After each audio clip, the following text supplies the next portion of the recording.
Hello, everyone. Welcome back to another one of our Through the Bible studies in Shady Oak Ministries. I'm, of course, Shady Oak, and today we're going to be discussing the second book of the Chronicles that was written by Ezra in the 5th century BC as a reminder to the nation of Israel of where they had been previously in history so they would be able to make good decisions going forward in their ongoing history. The nation of Israel is one that was specially chosen by God for the unique purpose of bringing the Messiah into this world. And for those of you who remember, the Messiah, or in Greek, the Christ, is the anointed one, the chosen one, the one that which the promise that was made to their forefather Abraham would be fulfilled. Now, all of these interesting names were recapped for us in the book of First Chronicles, and this essentially was to remind Israel of not only where their origins biologically were, but in their time in history, where they would be living, where ultimately their kings were decided, where their priests were decided, where their residency, all of these different things. The structure of their nation, it was a recap of everything that God had laid out for them in writing in the first 12 books of the Bible. A little bit of a high reading homework assignment to be sure, and that's why Ezra provided this summary, because just like we appreciate the Cliff Notes version in our day, Israel was given this summary of the 12 books that came before it, and 2nd Chronicles continues this trend. Now, for those of you who remember, 1st Chronicles covered a lot of ground, and most of it was in recording historical names, and there was a reason for that. But we leave off at the reign of King Solomon. And King Solomon was the first and probably the last king to see basically a influential and ongoing proof and example of God's heart to the nations around them. Because up until this point, Israel started to really take a downhill in their history. But of course, this wasn't always the case. As Israel obeyed God, they were blessed. As they disobeyed God, they were cursed. And that was laid out for them in writing in the book of Deuteronomy, as well as in Numbers and in Exodus. They understood that this was the bargain that they had with God, that God was establishing a relationship with them. But if you also remember in the book of Genesis, God made that relationship with Abraham not based on them making this deal together on their own effort. You remember he split the animals in half. They get this trail of blood and they'd walk through it together. And he said, if I don't keep our agreement, I'll add my own body to this list of animals. Well, when Abraham cut these animals, he was waiting for God to show up in physical form. And Abraham fell asleep. And God appeared as this just mass of fire. And he walked through the row of animals by himself. He knew that Abraham wouldn't be able to keep him, nor his kids. And that's the same relationship that we have with God, is that he's the one who keeps his promises, even when we don't. As 1 Timothy recaps for us, even when we are faithless, he remains faithful, for he cannot deny himself. God made a deal to the nation of Israel, and he would keep it, even when they didn't. And we see this proven true in where Israel's at in their history, because in the 5th century BC, they are just coming off a 70-year cosmically inspired timeout. After knowing God's law, disobeying God's law, exchanging a relationship with God with all of the most disgusting practices that you could imagine, the same things that got the Canaanites kicked out in the book of Joshua of the land, they were now kicked out of the land. But God still had a purpose for their lives. He would not see them destroyed. And the same applies true for you and me. Even when we find ourselves completely brought to nothing, God still has a purpose and a plan.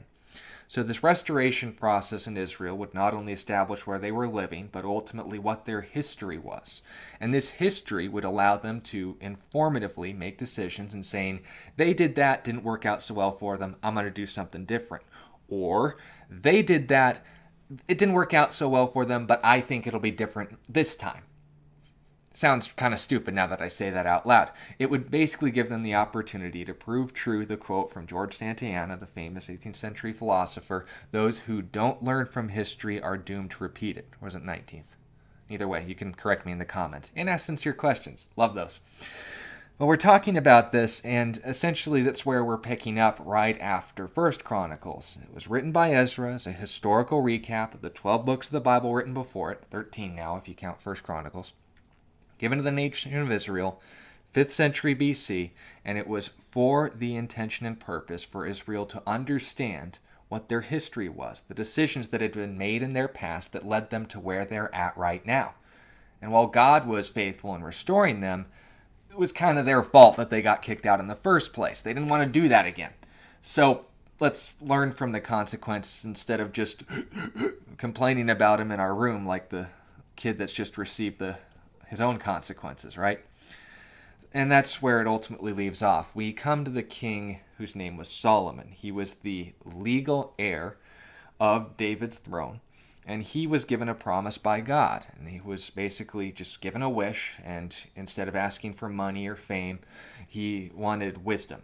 He was just a kid. He didn't know what to do with all the power that he had. He didn't need to know more. He needed to know how to make good decisions with what he knew. And God said, I like that. And because you didn't ask for money or fame, you asked for the ability to rule my people with justice and sincerity, with my heart and character. I'm going to give you the other two on top of that. So he was given 3 fulfillments of wishes for the price of 1. And that's where that story historically came from, because understand this occurred in the 9th century BC. The tale of the genie and 3 wishes doesn't appear until the 4th century AD. So just take a note for that. And again, if you want to clarify dates, happy to. This is just stuff that's being cited off the back of my head. But focusing on what we're actually discussing here and now, King Solomon had a good relationship with God at first. He made decisions that were profitable, to say the least, for the nation of Israel when he was following a relationship with God. He wrote many psalms, many proverbs. One of the songs that he wrote is the Song of Solomon, a book describing his relationship with his first and true wife. But then after this time in his life, he started to go the world's way. He started to buy into the traditions, and we can obviously tell what was going on in his mind. He's a dude.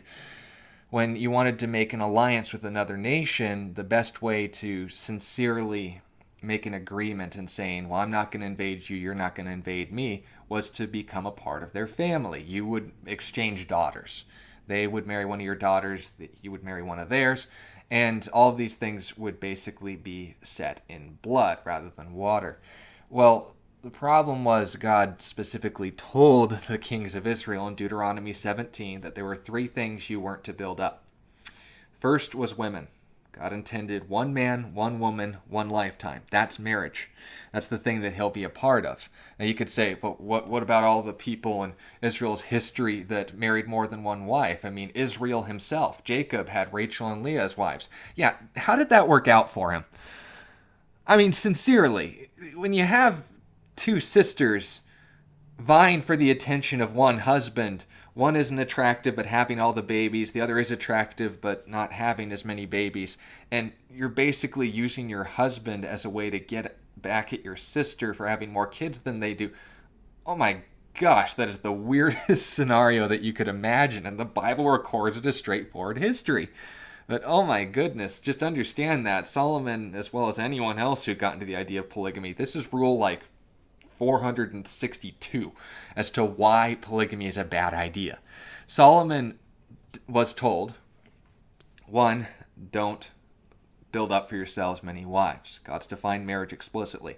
The second was not to build up wealth. Not to say that money is a bad thing. It has its purpose, but if its purpose goes beyond the point, then it's ultimately going to become an obstacle to your relationship with God rather than an assist to it. There are people who are very generous and have a lot of money to their name, and they use it for the glory of God. It is a support in their relationship with God, because the things they have, the things they own don't own them. On the other hand, there's also dirt poor people, and all they think about is money. Money is the one thing that they care about more in this life than even their relationship with God. And vice versa. There are rich people who are so obsessed with money they can't stand but to lose a single penny of it. There's also poor people who have incredible character in their relationship with God.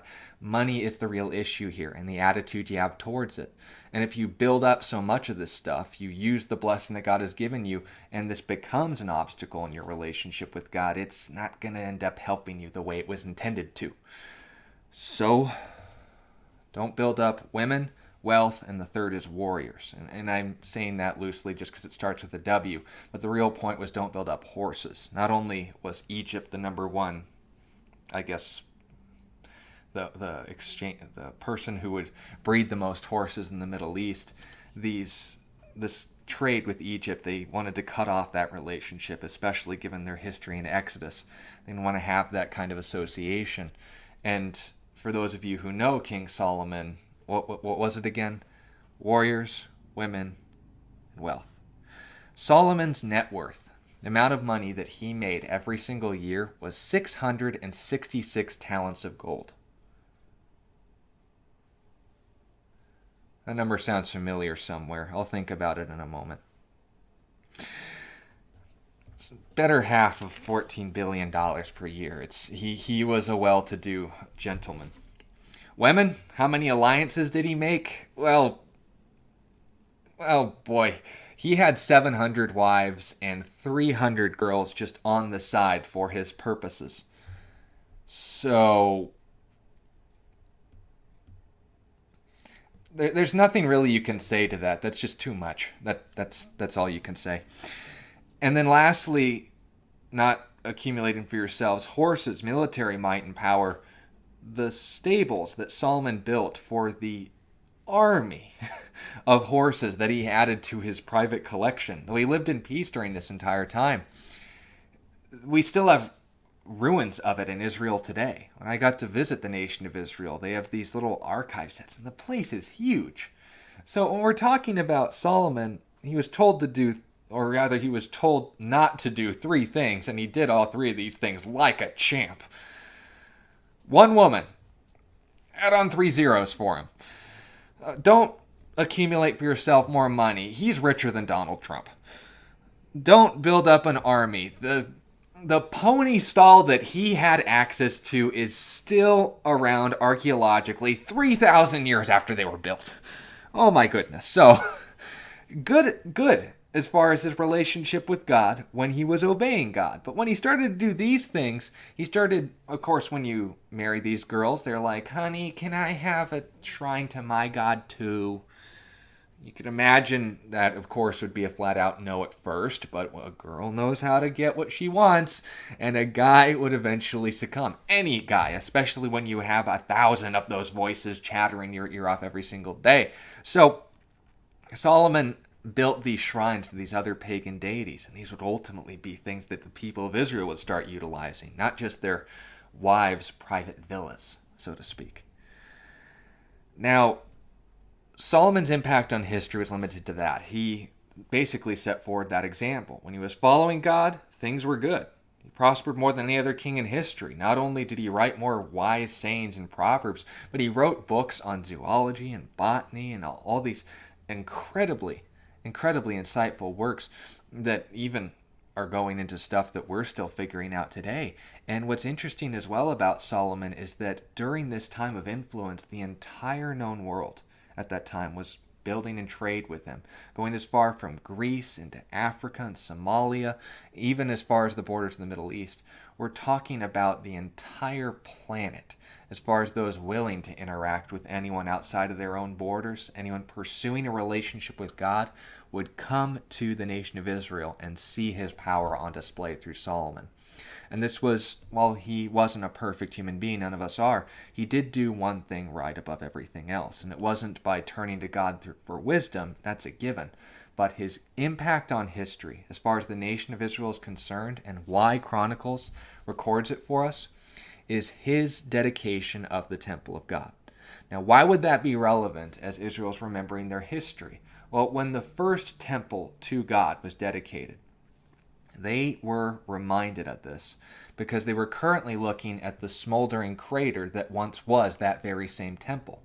And they would remember the kind of heart that went into it, the kind of details and intricate foundations, and they even carved these beautiful murals of wood behind the stone and golden plating that no one would even ever see. And yet these intricate details, this attitude of honoring God even in the areas that no one would ever even look at, were the things that ultimately mattered in reflecting a relationship with God. And that's why 2 Chronicles 7 and verse 14 is probably the most well-quoted verse out of the entire book. If my people who are called by my name will humble themselves and pray and seek my face and turn from their wicked ways, then I will hear from heaven and I will forgive their sin. And here's the best part: I will heal their land. There's not only an eternal benefit to pursuing a relationship with God, but we're seeing something tangible in our lives now. Proof that He has authority not only to change our lives into eternity when death lies cold on our due brow. And I know that's not how the saying goes, but I'm just making the statement for its own point. We're talking about a God who wants to see us restored. We're talking about a God who doesn't want to see us face the consequences of our actions, and that's why He tells us don't. Not because He wants to keep us from fun, but because He knows at the end of that fun comes a pretty roaring hangover. Israel in this moment in history had disobeyed God and seen the consequences of it. And so, after 490 years of second chances, they ended up being kicked out for 70 years. One for every 7 years that they ignored God's command. And they were coming back with a decision. Would they make the same choices that Solomon made when Israel was in its prime? To put God first, to make His house their priority. They were about to rebuild that very same temple. While they didn't have access to all the gold and the furnishings and all the intricate details and so forth, they would learn, based on all the stuff in 1 Chronicles, the excruciating details, even about the ways that the ceiling supports would interweave with each other and all that. All these things were given a note for Israel so that they would be able to take notes and say, okay, let's do this right. Because was it done right before? Well, architecturally, sure. But what was ultimately done with the temple? Well, after the death of King Solomon, and note, by all means, he wasn't a perfect person, he was leaving behind a legacy that showed when he followed God, he prospered. When he disobeyed God, not to necessarily say the things were taken away from him, but he hardly enjoyed them. You can read the book of Ecclesiastes and conclude that that guy did not enjoy a single penny that he had to his name, not a single girl that he had at his beck and call, and certainly not any horses that he had the chance to ride around. You could take the modern translation to collections of cars and, well, I'll divorce her and then marry this better girl. Money will make me happy. Money can't make me happy, but it's not necessarily making me sad either. All of those kind of quotes. Well, we look from Solomon's life and see that he ultimately was at his best. He saw the greatest fulfillment in life when he was following God. And based on that example of good choices and bad choices made, Solomon's son Rehoboam didn't learn from his father's good choices, and ultimately the nation fell apart. He was given a choice to basically learn the lessons that Solomon did and saying, look, I don't know anything. I'm going to focus on my relationship with God, surround himself with godly people. No, he decided to turn back to his frat boys and say, how do you think my tax policy should be? And they went full blown, well, you think that I've whipped you with snakes, I'm going to whip you with scorpions. 90% of the nation of Israel just basically said, see ya. And those all went to Jeroboam. And Jeroboam was an interesting individual as well, who was not only given a prophetic opportunity, he was the commander of Solomon's armies. And and he probably didn't have a lot of job opportunities to utilize his experience in battle because Israel lived in time of peace during this entire day.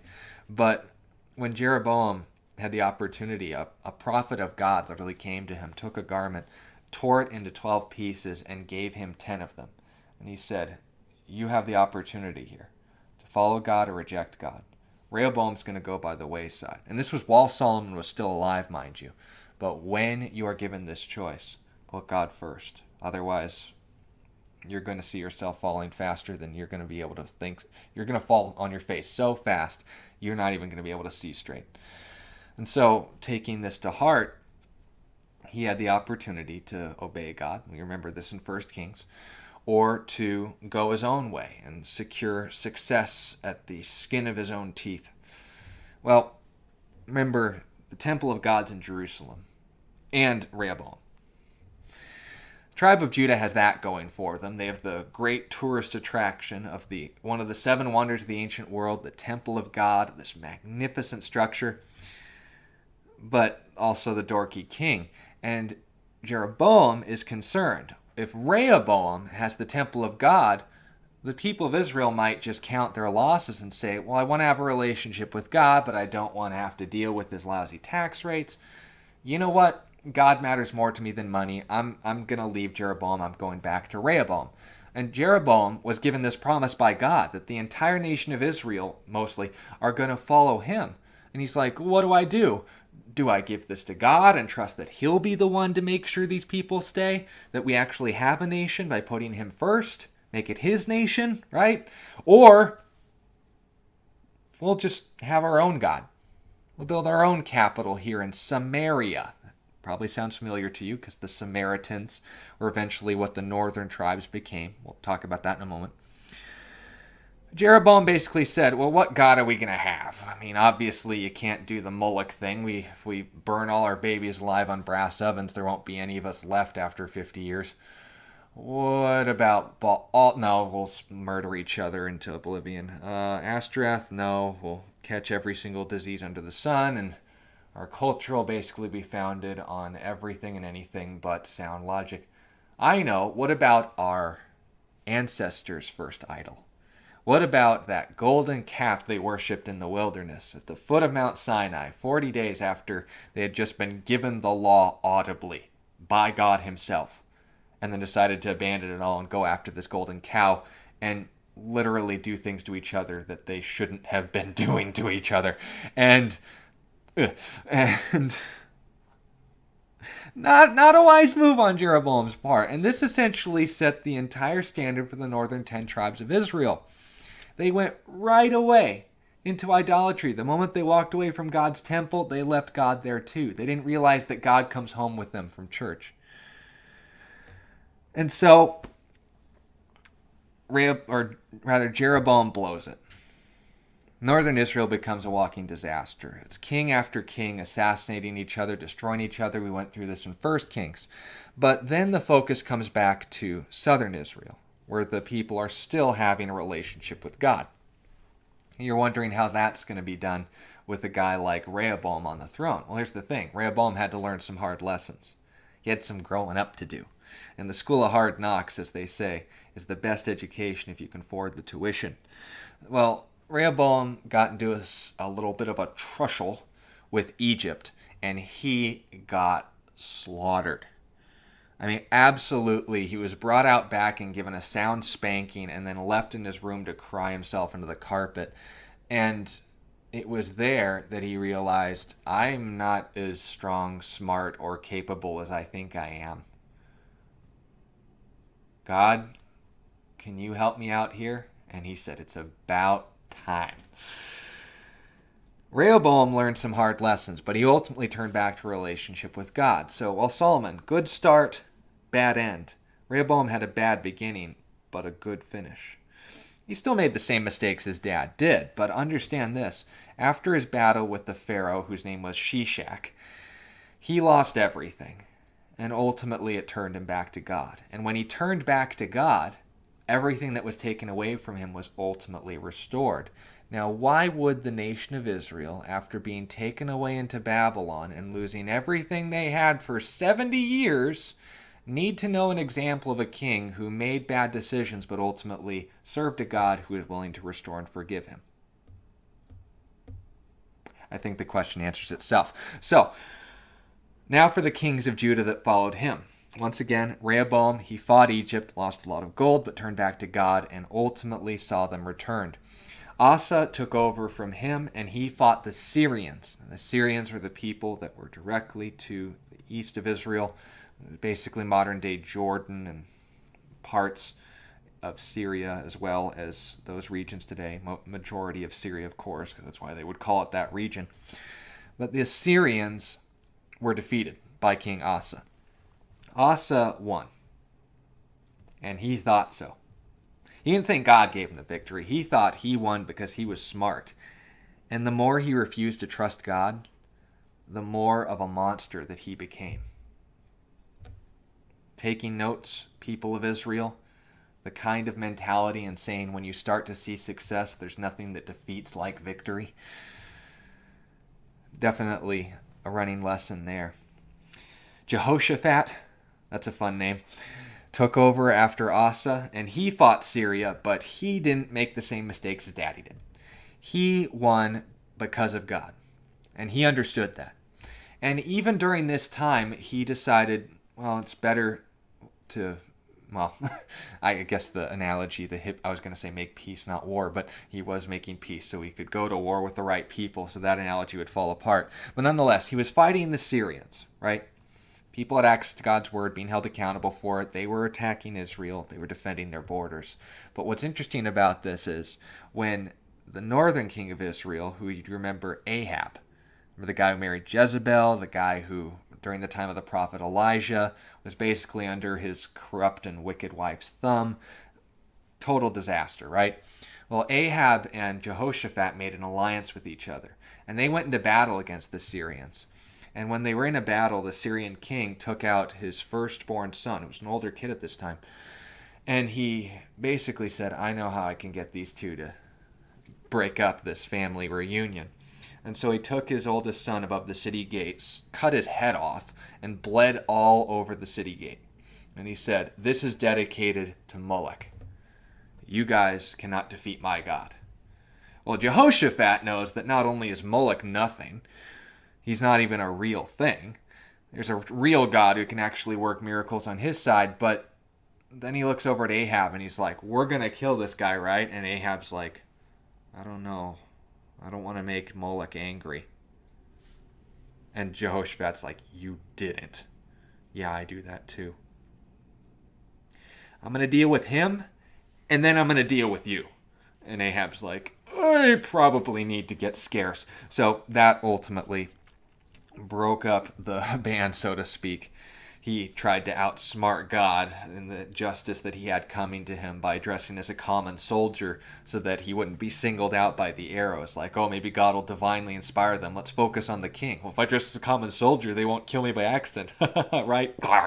He got shot by an arrow by accident, and the soldiers abandoned him because they didn't make any special privileges for him, and he died of his wounds there.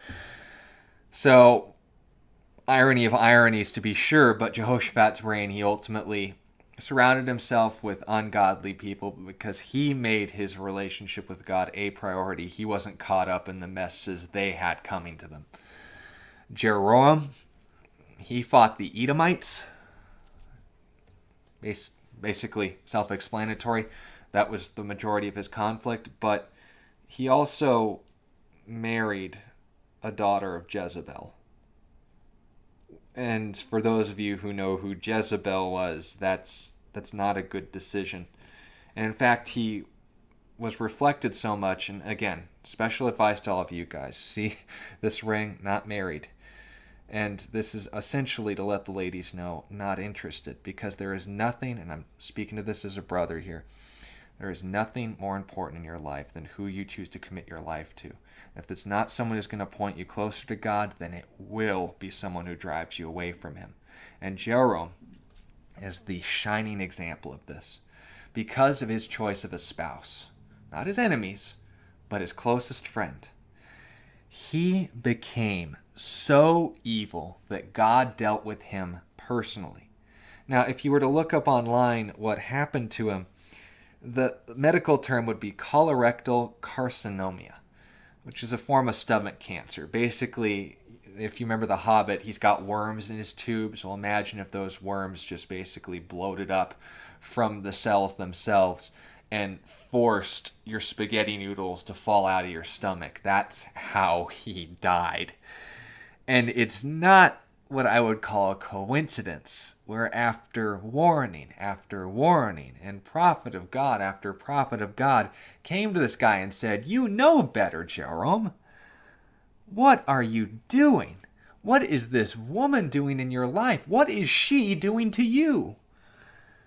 Well, a couple executions later, and a couple trips to the radiologist that ultimately proved unfruitful later, He found himself staring at the end of his own organs and realizing you mess with God, then God can deal personally with you.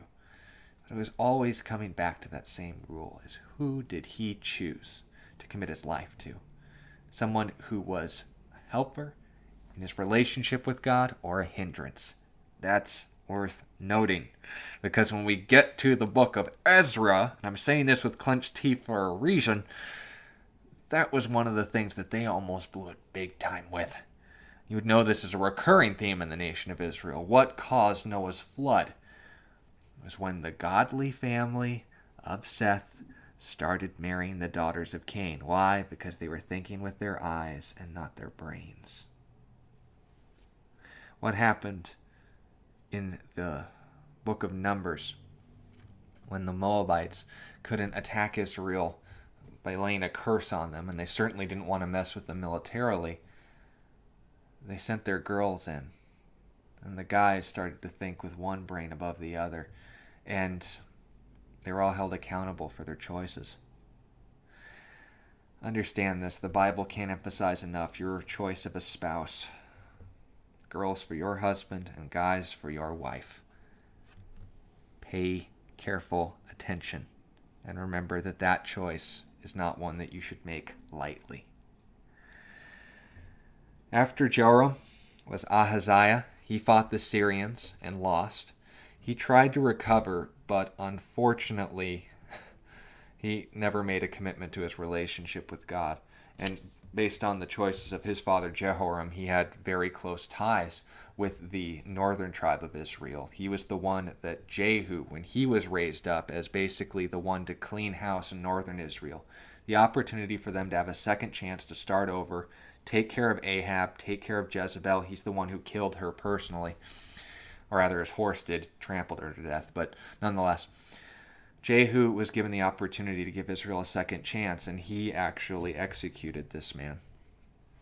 And it wasn't after second chance after second chance after second chance, but because of his personal rejection of God. He was given mercy and rejected it. What's left? God has to be perfectly just, but he's also merciful. He offers one before the other. You don't want mercy, justice is all that's left. And you don't want justice from a perfect and holy God. And that's why he offers mercy first, and why he can't emphasize enough that you don't want justice. That's why he has made it such a stress that he wants to give you mercy.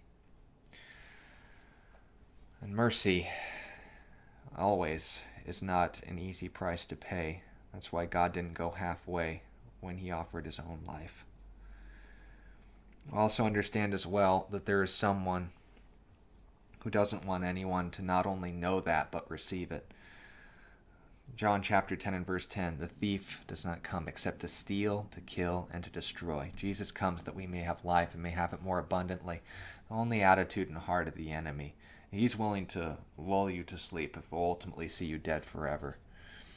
When we understand the nature and character of the enemy, he is much more interested in keeping us from understanding God's heart than really knowing anything else in this world.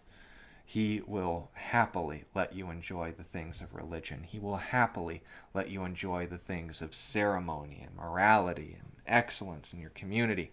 But ultimately, it keeps you from the person of Jesus Christ. That's all he cares about, and that's all he's been about from the beginning.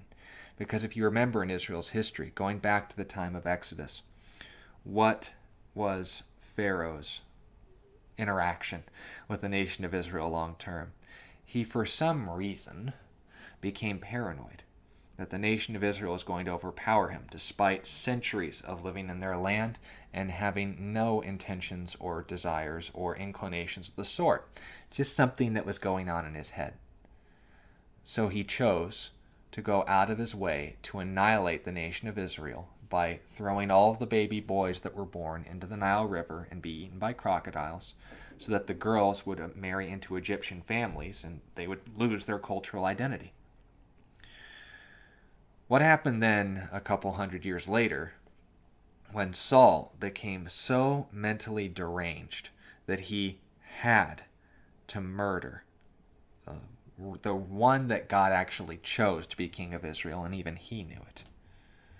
What was tweaking the mind of Haman when in the book of Esther, he just found out that one Jew didn't like attending his daily worship me because I think I'm a god parades. And so he went out of his way not only to seek his death, but the death of anyone he was ever biologically related to ever. What motivated King Herod to want to wipe out any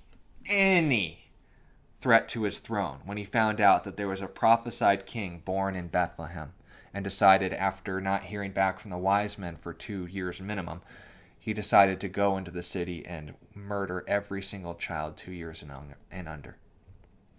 What motivated Adolf Hitler to target the Jewish people above any other, almost wiping them out as a people group, but ultimately coming short?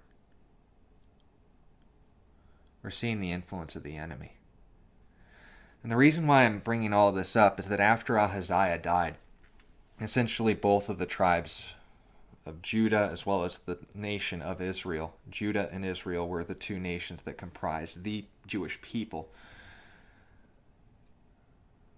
But remember, what was the real blow-it that all the kings of Israel were making recently, going all the way back from Jehoram to Ahaziah? It was their choice in marrying into the family of Jezebel. Well, Jehu was giving them a clean start by wiping out all of Ahab's sons as well as the prophets of Baal. That was their famous god, basically Allah today.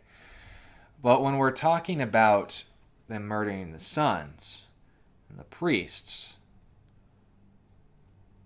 what about the daughters? Oh, they don't pose any threat. How much damage can one girl do? Talk about really clearing an oversight here. Queen Athaliah, remember that name, was the most powerful woman in all the history of the Middle East. She took over Israel by single-handedly going out of her way when she found out that her son, as well as her in-laws and her grandma, Jezebel herself, had all been killed. She said, here's the opportunity for me to acquire some power. I want that crown. I don't care what the cultural expectations are. I'm going to be the one to rule. My God Baal is master of all. I'm going to rule over this nation who thinks their God is the true God, and I'm going to show them what for. I'm going to wipe out the family of David, and we'll see if there's always a king on God's throne. Once again, the same inspiration of the enemy that wants to wipe out the promise of God and saying, basically saying, David, I'm going to enter this world biologically for your family line. Athaliah, I'm going to murder every single royal family in all of Israel. I'm going to wipe out the family of David, and I'm only going to be the one left. Now remember, family of Jezebel, she married into this. She acquired power for a few years. But she missed one. His name was Joash. Joash was just a little baby at the time of Athaliah's killing spree. And this baby was brought into the temple. They're not going to make any differentiation. She certainly doesn't want to attend church. She knows that the temple of God is a great tourist attraction for her, but she's going to focus on Baal, so she never went in. And found out that the one person who had not only thwarted the thing that her master was doing through her, trying to accomplish, but what's even more interesting about this is that when Athaliah was just ignoring God's house, she realizes that the one that God kept his promises through, the one child she missed, was there waiting in God's house, being raised by the high priest. Ooh, God's good at this. Always missing that one little detail. He's not going to be thwarted by some girl with an ambition. And it's obvious that she didn't follow God. That as much can be said of her life. But when King Joash, he turned only 7 years old, Israel announced, "Long live the next king of Israel." And Athaliah is like, "How dare you do the same thing that I did? Have you no respect for authority? Why would you defy the ones rightfully ruling on the throne?" old lady at this time, right? So she gets her, I guess, a cane or a sword, whatever. She had both, and she's like, "Give me that child, I'm going to murder him myself." They dragged her outside the city and cut her head off, and rightly so. But that's ultimately what happened, and Joash, whose name was renamed Jehoash, adding God's name into his name, he had the opportunity then, after Athaliah was taken care of, to say, all right, well, let's get back into a relationship with God again. And remember, he was raised by a high priest, so lots of godly influences.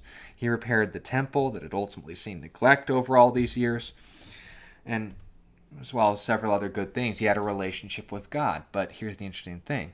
As long as the priest that raised him was still alive.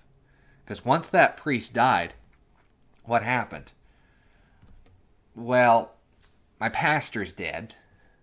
Shady Oak's no longer uploading YouTube studies. Well, it's not Pastor Chuck, or it's not Scott Richards, or it's not, Don Stewart, or it's not Brian Broad. It's not my specific teacher. And now that he's gone off the scene, well, that was basically, he was having a relationship with God for me. So I guess God's dead now. Because my only relationship with him was through this person. Don't let me or anybody else be a substitute to a personal relationship with God. Remember that. Because remember, God doesn't have grandchildren. Let's just put it that way. Tickets to heaven admit one. If your personal involvement in Bible study, and this is here to assist you, but it's not to substitute a personal commitment to God. I can be convinced, but unless you are the one searching out these things and you come to a personal decision as to why you believe that Jesus is and proved who he says he was, who he said he was, and what all the eyewitness testimonies ultimately point us to, all the eyewitness testimonies point us to, then you will ultimately understand what it means to have a relationship with God. But if you come short of this reality, then understand your relationship with God's only going to live so long as we do, and we aren't going to be here forever. If your connection to God is through God himself, which he's freely provided through his Son, receive him. Because understand, I'll fall short. I'll make mistakes. I'll be a hypocrite. I'll be a human. The only one who will never let you down is Jesus Christ. And that's the only thing that I could ever say authoritatively from God's word that will ultimately be of any profit to you. Turn to Jesus. Don't live through me. Don't live through anyone less than the true and living God, because he's offered himself at not only such a price, but so freely. Not something you'd ever want to pass up on. So Joash turned to idols after falling away from a relationship with God. It was ultimately because his pastor had a relationship with God for him. That's not recommended. Amaziah took over. His external conflicts was with Edom, and his external relationship spiritually was with God. Problem is, that relationship didn't go beyond the skin. And so when he finally won in his battles against Edom, he basically pulled that Jim Gaffigan skit where, you lose your kid in the mall. You don't have to be religious in any sense. You'll be praying on your knees. God, if you help me find my kid, then I'll never go to Wendy's ever. Oh, there he is. Thanks. Let's go to Wendy's, right? As soon as God does what you want him to do for you, then his use, as shallow and cruel as that may sound, as soon as God's done what you want him to do, he's basically useless to you now. And that was the mentality that Amaziah came up with. He followed God because it would help him defeat the Edomites. Well, once he won against the Edomites, he's like, thanks, God, I'm going to go after these idols now. And it was such a radical shift in his character, his conduct, who he was as a person, that his own people couldn't stand it, and they just assassinated him.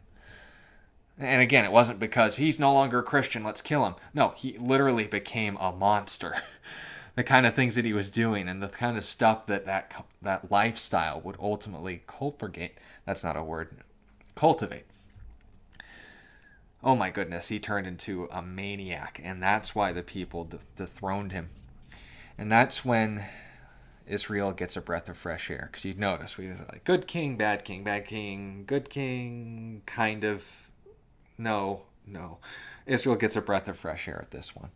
King Uzziah, who took the throne around the same time that the prophet Isaiah started preaching, he honored God. He fought a lot of enemies. He won even more battles. However, his success, as we talked about previously, his victories ultimately defeated him. Because he started to think, man, my relationship with God is so on fire. I'm such a godly example to my nation. I don't think I'm just content being just a king. What if God's called me to something else? What if I'm going to be like the first king priest? What if my relationship with God's going to be so awesome, I'm going to be like a king and a priest? Someone made that mistake in history, and it wasn't very good for him either. Remember, King Saul was given a hard strike on his account when he did the thing that only Jesus was ever going to do. Oh, remember, Uzziah wasn't a bad guy. He made a bad decision. Our pride is one of the most difficult sins to deal with because it's just such an elusive poison. You don't see the symptoms until ultimately it's accomplished what it's there to do. And a self-centered attitude. He's saying, my relationship with God, I am so awesome. Pointing people to God. You can wrap up God in all these things that you want, but oh my goodness, it's something that I ask all of you would pray for me as well, because we all make this mistake. It's not about us. The more we focus on us, it's just going to end up, it's going to turn us into a spiritual swamp.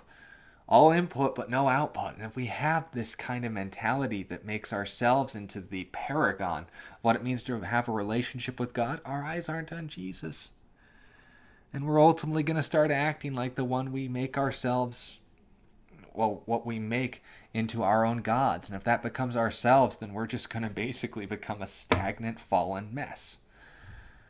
I get that note and knocking and for proper emphasis. But yeah, that was Uzziah's mistake. He had a good relationship with God, but it ultimately went to his head. He tried to offer incense as a priest, and the priests were telling him, hey, this isn't right, and you don't want to do this. Don't do this, Uzziah. And he's like, get out of my way. I'm the king of Israel. I could do whatever I want. And on his forehead, God struck him with leprosy. He ended up being kicked out, not only of the temple, but any social interaction with Israel from that point onward, and there he ultimately died. And that's a steep price to pay for ignoring God's word. But that's probably worth noting as well. After Uzziah came King Jotham. He honored God. He had a relationship with God. He was a good guy. Problem was, didn't really set any sort of example as far as what the rest of the nation was supposed to do with this information. Once again, I know that we're not a very social society, but the reason why we're doing this YouTube ministry, the reason why I am, is because I understand I can read the Bible all the livelong day, but it's not going to impact or affect anyone's lives but my own, and I'm not going to be here forever. All of you, I love you guys so much. You are worth all the hours of research and study and recording and editing, lack thereof on the last part, but understand that's the point that's being made. I'm pouring myself out here to you guys so that you can understand that there is some legitimacy to a relationship with God, that God's word is actually knowing not only is true, but is worth following, is worth understanding, as capable of being applied even in our day and age today, despite what the news and lamestream media will tell us. We're talking about something that ultimately matters more than anything else in history, anything else that'll ever come into our lives. God has given us his very word. And while Jotham did make good decisions as far as his own relationship with God, he was called to be a king. And if you're given the opportunity to have influence over the lives of that many people, for many subscribers I have, I'm accountable to that. And I want to be faithful to those numbers. Because you guys aren't just numbers to me. You guys aren't just a subscription box makes me feel good about myself and saying, oh, I'm important. No, I'm here because you guys, your relationship with God matters just as much as mine. And if God's called me to not only receive this information, but have a willingness, a desire to share it, I'm not keeping that to myself. And so, That was ultimately where Jotham fell short. That's what we're trying not to do. He loved God. He prospered, but his nation didn't, because he ultimately just kept it all to himself. And that's when King Ahaz, not Ahab, the husband of Jezebel, but Ahaz, came to the throne. Ahaz did not follow God, plain and simple. However, because he was born into a Christian nation, he still expected God to do everything for him. It's a classic news, right? We don't want you, God. We don't need you, God. Get out of our textbooks. Get out of our biology. Get out of our history. Get out of our lives, God. We don't want you, God. We don't need you, God. Shooter. People start acting like that's true. Shooter in Vegas, bombings, all these other different things. And you're like, God, what have you done?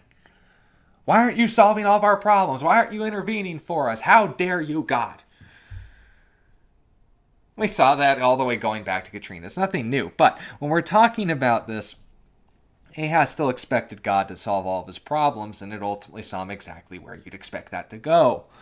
You want a relationship with God, but you expect all the perks? Well, get ready for a wake-up call. He was taken prisoner by the Assyrians, and ultimately, he turned to them for support, ironically enough, and they were abandoned, and they abandoned him. But his life was reflected by that kind of mentality. He turned to things instead of the one who made those things. He found his security in what he could do. And ultimately, even when he understood that he had done something wrong and asked God for forgiveness, he was freed from Assyria. But once again, just like the kings before him, he's like, oh, thanks God for solving my problems. Back to my idols. And the rest spoke for itself. He was a very, very wicked king.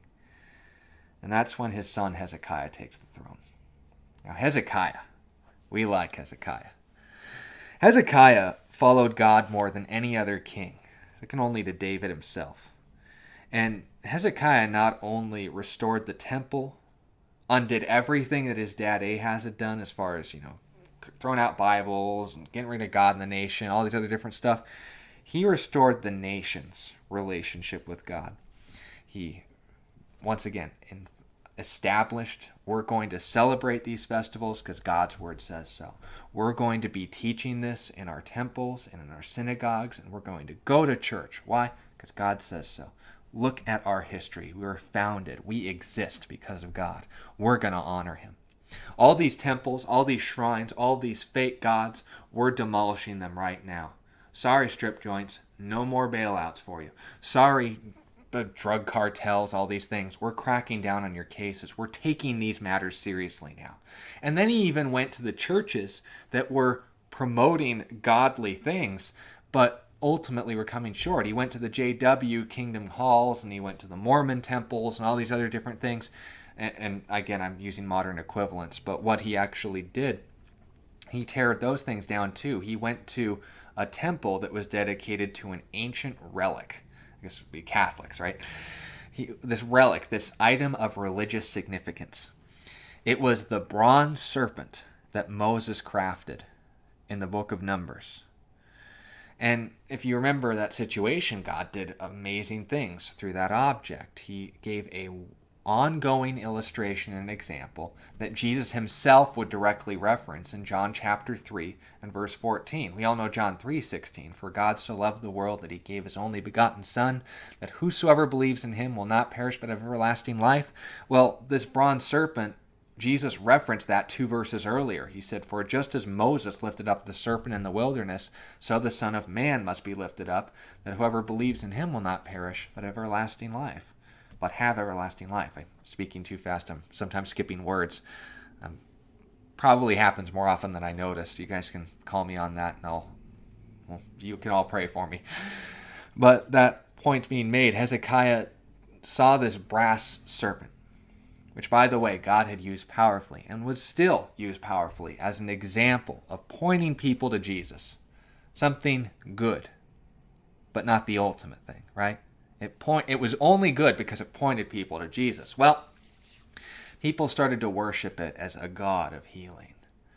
Because God had used this item to work a miracle, that God said, all right, well, basically Israel said, we don't want you, God. We don't need you, God. We're going to go back to Egypt. They left God and like 2 steps later wandered into a snake pit. And so after getting bit and facing the casualties and so forth, they came back to God and said, I'm sorry.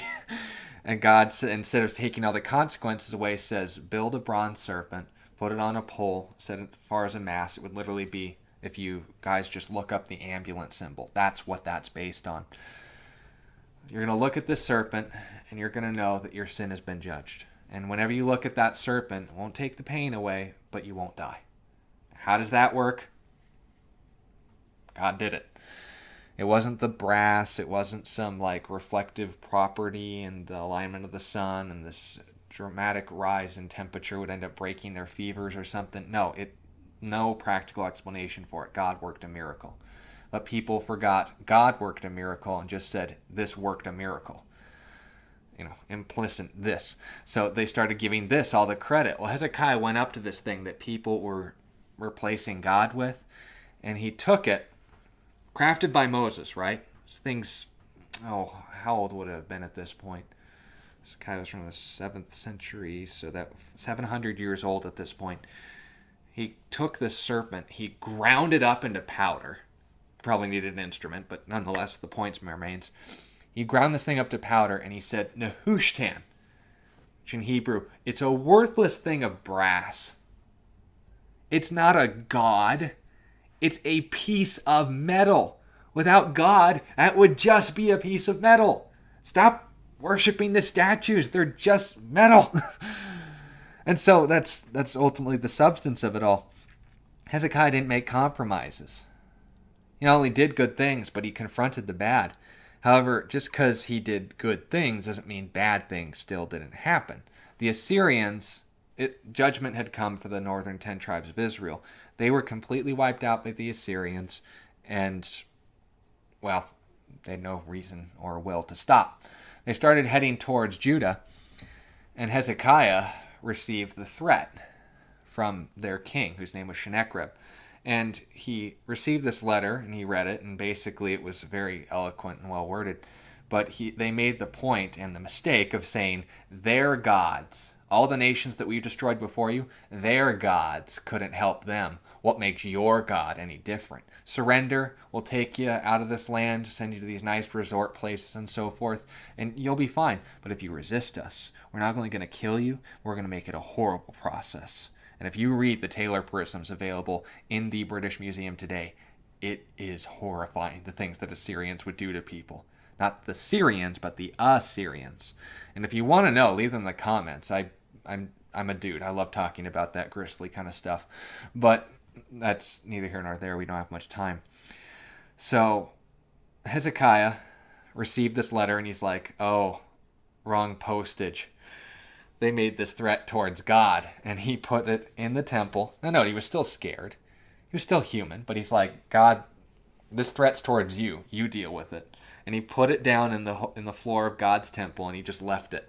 And then the prophet Isaiah came to Hezekiah, and he said, not a single arrow is going to fly over the walls of this city, and you're going to see God. He's going to send his own forces to defend the city. He's like, oh, is that us? Are we going to be supernaturally empowered to win the battle? No, God will send his own men. Oh, like angels? Yeah. How many? Because they got like 185,000 soldiers, right? Well, the next day, every single one of them were wiped out. That's just plain and obvious. Guess how many angels pulled that off? 1. Not the fat, naked babies that, unfortunately, most paintings render them as. These angels are awesome.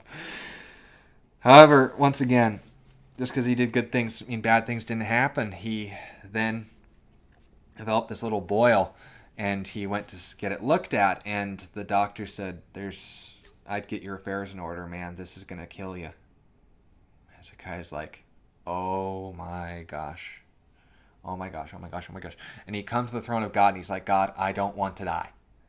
That's all he really had to say. He's just, I don't want to die. God, I know you have a plan for me. I know that you're the one who ultimately holds your life in my hands. My life's not my own, but God, I don't want to lose it. There's still stuff I want to do.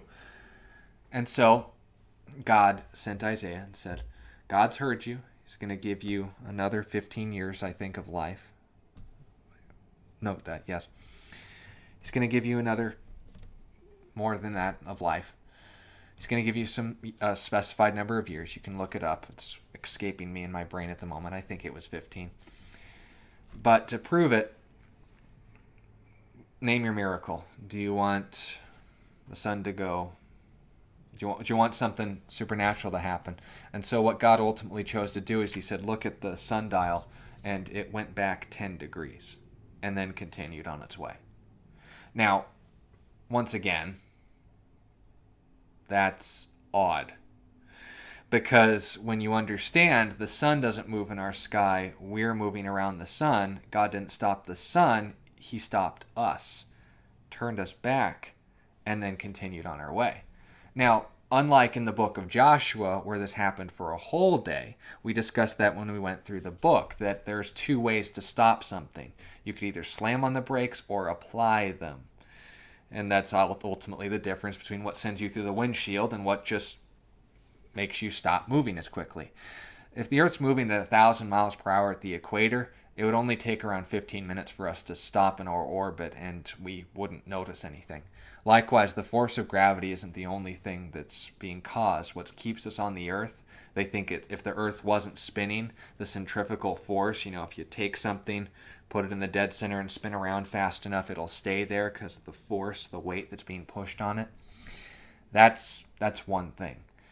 But among many factors, we would still be on this planet based on the mass of the other planets and set in orbit and so on and so forth. You can look this up in the Answers in Genesis article that goes into much more detail about this from actual scientists and cosmologists, but when we're or astrologists rather. But when we're talking about this, understand, setting it back in the sun 10 degrees, that's going to be basically like an extra 15 minutes of the day. Not going to be noticed by anyone who's paying attention, unless they're actually paying attention to it, right?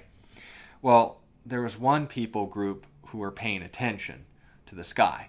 They were all over this stuff. They loved their horoscopes. They were all about the stars. They're all about their Sagittariuses and Scorpios and Taurus and all that other kind of stuff. They had that app on all of their phones when they didn't even have phones. They were just like, what's my horoscope? This is what this defines me as everything in my life. And the Babylonians, they didn't know God. They just knew the stars. And when they were, looking through their telescopes and stuff like that, they noticed, what? The sun did something weird. What? Let me see that. Oh my gosh. What happened? What? Is there any other record and stuff like that? They hear from the nation of Israel. Imagine that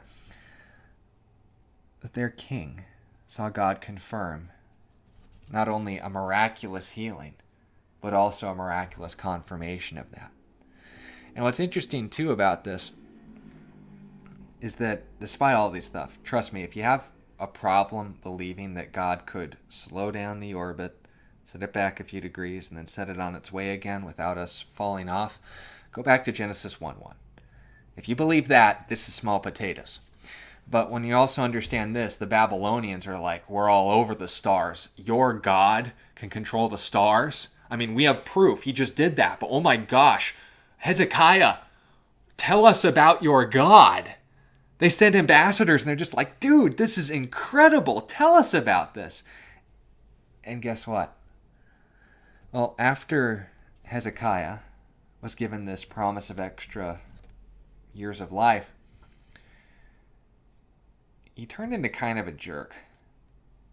He was so happy about the fact he was given extra lives. He just, midlife crisis, or I guess last quarter of life crisis, and he knows the day of his death, and he's kind of making the most of it. And unfortunately, this really went to his head, because when these Babylonians came wanting to hear about the true and living God, all Hezekiah wanted to talk about was how much stuff he had. Look at all my money. Look at all my buildings. Look at all my power. And the Babylonians are like, yeah, this is great. I know our boss is going to want to, taking pictures with their phones and stuff. Our boss may even want to come and see this later with his army. They leave. Hezekiah is feeling good about himself, having just bragged them into oblivion, forgot completely about telling them about God. And Isaiah comes to him and says, Hezekiah, what are you doing? Oh, just seeing our ambassadors off here. What did you show them? Just the temple and my house and all that other stuff. Yeah, everything you showed them, they're going to be taking off with them. Hezekiah's like, oh no, when's that going to happen? Not in your lifetime. And Hezekiah went, oh good. Oh sure, my kids will pay the price for it. Grandkids, people will be suffering and it's all my fault. But it wasn't all his fault. Israel's making choices too. But, oh, well, good. I don't have to face the consequences. Jerk. So once again, Hezekiah turned into kind of that during this time. And what was also unfortunate is that during this extra 15 years of life, he had a baby boy whose name was Manasseh. And he took over his throne. Manasseh was more evil than any other king in history, Israel's history. He undid everything good that his father did. His father destroyed temples, he built them back up. His father reestablished worship of the true and living God. Manasseh did things that even Athaliah wasn't willing to do. Athaliah wouldn't touch the temple of God. Manasseh put idols in the temple of God.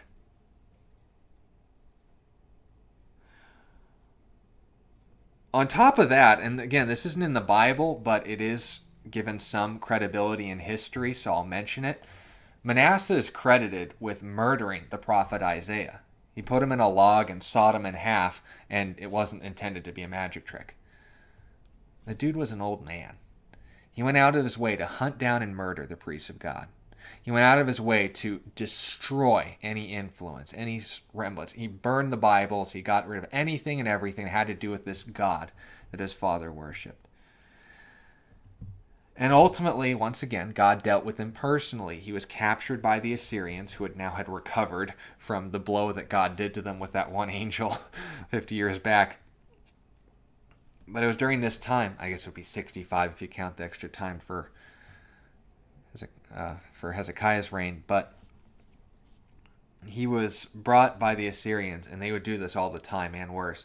They put a hook through his nose, hung him off of a chariot, and then just dragged him to where they would now be, where his new living quarters would be, all the way across the Middle East. And you could imagine that was quite a pleasant journey. And Manasseh deserved every bit of it. But you know what was interesting? It was during this time where he has this hook through his nose that he called out, God, it sounds funny when I'm holding my nose like that, God, I'm sorry. Now, if you or I were God in that situation, would generally reply with, well, you should have thought of that before you literally became the Hitler of Israel's history. But God's not like you and me. The moment that Manasseh said, I'm sorry, God said, about time. He was restored in time back to the nation of Israel.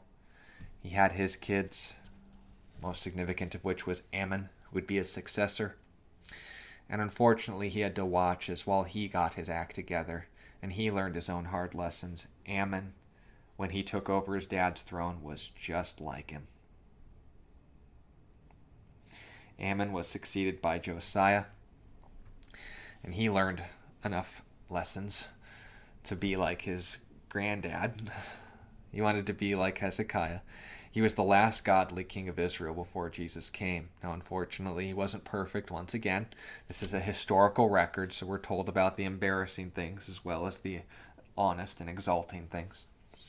And so he tried to pull the same stunt that Ahab did when he was fighting with Jehoshaphat. You remember, I don't want to get singled out in battle. God's going to curse me or something, right? So I'll just dress like a common soldier. They obviously won't just shoot me randomly, will they? He was having a relationship with God. He was last godly king of Israel, right? Good guy. But he wanted to get in a fight with Egypt. And God said, no, you're not going to get into a fight with Egypt. Then he went up to the Pharaoh Necho, I believe it was, and he said, hey, you want to get into a fight? And he's like, no, I don't want to get into a fight. Babylon's starting to get on the rise. I don't want to deal with you right now. And then he goes to the priest of God, and he's like, I want to fight Egypt. And he's like, no, you're not going to fight Egypt. And he's like, I'm going to fight Egypt. And he decides to do it, but obviously he knows God's not going to be with him, right? So he dresses as a common soldier, tries to pull off that stunt, and somehow an arrow found its way to him. Just shooting in the general direction of the enemy army, and it just so happened to hit the guy who wasn't supposed to be there. So Josiah ends up dying of his wounds. He is taken over by Jehoahaz, who was soundly defeated by Egypt. And they put a man named Jehoiakim in power to replace him. By the way, none of these guys had a relationship with God in any sense of the word. Jehoiakim was replaced by King Jehoiachin, who not just didn't, he wouldn't honor God. And what was interestingly enough, King Nebuchadnezzar was starting to get his chariots headed that direction. Israel knew that their judgment was coming, not just from Babylon, but by Babylon. We'll talk more into that when we get into the prophets. Habakkuk is the one who cites them out by name when Israel hadn't even fallen to the Assyrians yet. What was interesting about this was Jehoiachin was Israel's last king, officially. He tried to bribe Nebuchadnezzar with gold from the very temple of God, and that was the last straw. Israel was taken into captivity for 70 years. And finally, after that 70-year period, as predicted by the prophet Daniel, King Cyrus of the Persians, who took over the Babylonian Empire, ultimately saw Israel restored back to the land. He's the one who gave those orders. King Zedekiah was put in power only to see the nation burned to the ground and the temple destroyed. They were warned, but ultimately they made that decision after Jehoiachin, Zedekiah. So now that Israel has been given a recap of their history, they would be given the opportunity to say, okay, so let's recall those kings' lives. Chose to follow God, good reign. Didn't choose to follow God, bad things happened to them. Good king, good relationship with God. Bad king, bad relationship with God. Good Israel, good relationship with God. Bad Israel, bad relationship with God. Bad, no relationship with God.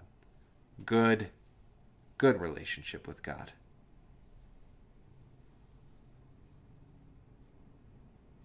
Thank you for your time and listening to this study. If you have sincere questions, leave them in the comments below.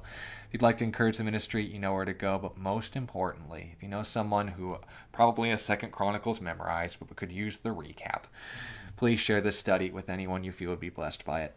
Thank you for your time and listening to this study. Remember that Jesus loves you. And remember, most importantly, God does not just tell us to follow him. We have historical reasons too. And it's not just because he can do good things for you, but because he loves you. If you know a God who's not only that great, but that good, and cares so much about you that he's proven it in history, not just through Israel, but through the sacrifice of his own son, why wouldn't you just take the opportunity to hear him out and understand what he ultimately wants to do in and through your life? Once again, it's a free offer, and it's a gift, but not one that's going to be offered forever. So I encourage you, as a friend, as a pastor, as simply someone who's tasted and seen that the Lord is good himself, receive that gift while you still have the chance. Thank you for your time and listen to this study. Remember that Jesus loves you, once again, and what he's done to prove it, not just in history, but that history towards you personally.